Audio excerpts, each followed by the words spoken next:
ಹೀಗಾಗಿ ಒಂದು ದಿಗ್ವಿಜಯ್ ಸಿಂಗ್ ಮತ್ತು ಶಶಿತರೂರ್ ಅಂತ ಉಳಿದಿದ್ದಾರಲ್ಲ, ಅವ್ರಿಗೆ ಬಿ ಜೆ ಪಿ ಹೋಗ್ತಾರೋ ಇಲ್ಲವೋ ಏನು ಮಾಡ್ತಾರೋ ಸೆಕೆಂಡ್ರಿ. ಬಟ್ ಒಂದು ಥಿಂಗ್ ಏನಪ್ಪ ಅಂದ್ರೆ ಸಂಘಟನೆ ಆಗಬೇಕಾಗಿದ್ದನ್ನು ಅವ್ರು ಹೇಳೋ ಮಾತನ್ನು ನಾವು ಒಪ್ಕೋಬೇಕು. ಸುಮ್ಮನೆ ಟೀಕೆ ಮಾಡೋದ್ರಲ್ಲಿ ಏನು ಅರ್ಥ ಇಲ್ಲ. ಅದಕ್ಕೆ ನಾವಿಲ್ಲಿ ನೋಡಿದ ಮುಂದೆ ಆ ವಿಷಯದಲ್ಲೇ ನಮ್ಮ ಏನಪ್ಪ ಅಂತಂದ್ರೆ ವಿಶೇಷವಾಗಿ ನಮ್ಮ ಮಾಣಿಕಂ ಟ್ಯಾಗೋರ್ ಅವರು ಒಂದು ಮಾತು ಹೇಳ್ತಾರೆ. ಆ ಮಾತನ್ನು ನಾವು ಗಮನದಲ್ಲಿ ಇಟ್ಕೋಬೇಕಾಗಿದೆ.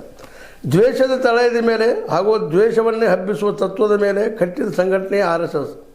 ದ್ವೇಷ ಹಬ್ಬಿಸೋದಿಲ್ಲ ಅಂತಲ್ಲ, ಹಿಂದುತ್ವ ಶ್ರೇಷ್ಠ, ಮುಸ್ಲಿಮರು ಇನ್ನುಳಿದಾವೆಲ್ಲ ಎರಡನೇ ನಂಬರ್ ಅನ್ನೋದು ಸೆಕೆಂಡ್ ಸಿಟಿಸನ್ ಅನ್ನೋಂಥ ಆಗಿರ್ಬೋದು. ಅಲ್ ಖೈದಾ ಕೂಡ ದ್ವೇಷ ಹಬ್ಬಿಸುವ ಸಂಘಟನೆ. ನೀವು ಅಲ್ ಖೈದಾದಿಂದ ಏನಾದರೂ ಕಲಿಯಬಹುದೇ? ಈ ಸಂಘಟನೆಯಿಂದ ಕಲಿಯಲಿಕ್ಕಾದರೂ ಏನಿದೆ? ಮಾಣಿಕಂ ಟ್ಯಾಗೋರ್ ಅವರು ಈ ಮಾತನ್ನು ಹೇಳ್ತಾ ಇದ್ದಾರೆ.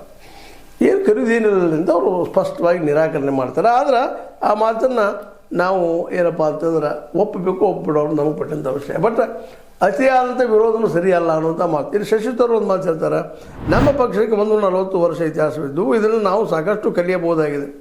ನಮ್ಮ ಇತಿಹಾಸ ನಮ್ಮ ಮುಂದೆ ಸಾಕಷ್ಟು ಅದು ನೋಡಿ 40 ವರ್ಷದ ಇತಿಹಾಸ ಅದು ಗಾಂಧಿ ನೋಡಿದ್ರೆ ಸಾಕು. ನಮ್ಮ ಲೈಫೇ ಒಂದು ಆಧಾರ ಅಂತ ಹೇಳಿದ್ದಾರೆ ಗಾಂಧೀಜಿಯವರು. ಅದ್ರ ಪ್ರಕಾರ ಹೋಗಿ ನಡೀತಾ ಇತ್ತು ಅಂತ. ಏನಪ್ಪ ಅಂತಂದ್ರೆ ಸಂಘಟನೆ ಬಲಪಡಿಸಲು ಕುರಿತು ನಮಗೆ ಯಾರೂ ಹೇಳಿಕೊಡಬೇಕಿಲ್ಲ. ಯಾವುದೇ ಪಕ್ಷವಿರಲಿ ಶಿಸ್ತು ಭಾಳ ಮುಖ್ಯ. ಶಿಸ್ತು ಭಾಳ ಮುಖ್ಯ ಐತಿ, ಅದು ಕಲಿಸ್ಕೊಳ್ಳೋ ಅವಶ್ಯಕತೆ ಇಲ್ಲ. ಗಾಂಧಿಯನ್ನು ಯಾರು ಅಭ್ಯಾಸ ಮಾಡಿರ್ತಾರೆ ಅವ್ರು ಸಹಜ ಇದ್ದೇ ಬಿಡ್ತಾರೆ, ತೊಂದರೆ ಮಾಡ್ಕೊಂಡು ಹೋಗ್ತಾರೆ, ಸಮಾಜನ ವಿಶ್ವಾಸ ತೊಗೊಳ್ತಾರೆ ಅನ್ನೋ ಮಾತಾಡ್ತಾ ಇದ್ದಾರೆ. ಅದೇ ಕಾರಣ ಸಲ್ಮಾನ್ ಖುರ್ಷಿದ್ ಕಾರಣ ಅವರು ಸಹಿತ ನಾವು RSS ಪ್ರತಿಪಾದಿತ ಸಿದ್ಧಾಂತವನ್ನು ವಿರೋಧಿಸುತ್ತೇವೆ. ಹೀಗಾಗಿ ನಾವು ಅವರಿಂದ ಕಲಿಯುವಂಥದ್ದು ಖಂಡಿತವಾಗಿಯೂ ಏನೂ ಇಲ್ಲ ಅಂತ ಹೇಳ್ತಾರೆ. ಅಂದರೆ ಇವರು ಹೇಳೋದ್ರಲ್ಲಿ ಒಂದು ಅರ್ಥ ಅದ. ಬಟ್ ಇಲ್ಲಿ ನಾವು ದಿಗ್ವಿಜಯ್ ಸಿಂಗನ್ನು ಕೇವಲ ನೆಗೆಟಿವ್ ಆಗಿ ನೋಡೋದಿದ್ರು. ಹೌದಪ್ಪ, ಸಂಘಟನೆ ಆಗಬೇಕಾಗಿದ್ದೀನಿ. ನಾನು ಹೇಳ್ತಿಲ್ಲ ಆರಂಭದಲ್ಲೇ ಸೇವಾದಳವನ್ನು ಸರಿಯಾಗಿ ದುಡಿಸ್ಕೊಂಡು ಬೆಳೆಸ್ಕೊಂಡು ಬಂದಿದ್ರಿ. ಇವತ್ತು ಹಡೇಕರ್ ಮಂಜಪ್ಪನವ್ರು ದೊಡ್ಡ ಸಾಹಸ ಮಾಡಿ ಕಟ್ಟಿದ್ದದು ಉಳಿಸ್ಕೊಂಡು ಬಂದಿದ್ದಾರಪ್ಪ ಅಂತಂದ್ರೆ ಇವತ್ತು ಈ ದುರಂತ ಈ ದುಸ್ಥಿತಿ ಬರ್ತಿರಲಿಲ್ಲ.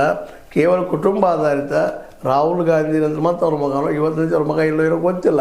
ಅವ್ರ ಮದುವೆ ಆಗಿದ್ದು ಸೆಕೆಂಡ್ ಹ್ಯಾಂಡ್ ಅದ. ಕೆಲವ್ರು ಆಗಿದ್ದು ಅಂತ ಹೇಳ್ತಾರೆ, ಕೆಲವರು ಇಲ್ಲ ಅಂತ ಹೇಳ್ತಾರೆ. ಅದೇನು ಇದ್ದರೂ ಅವ್ರ ಜೊತೆಗೆ ಇರಲಿ.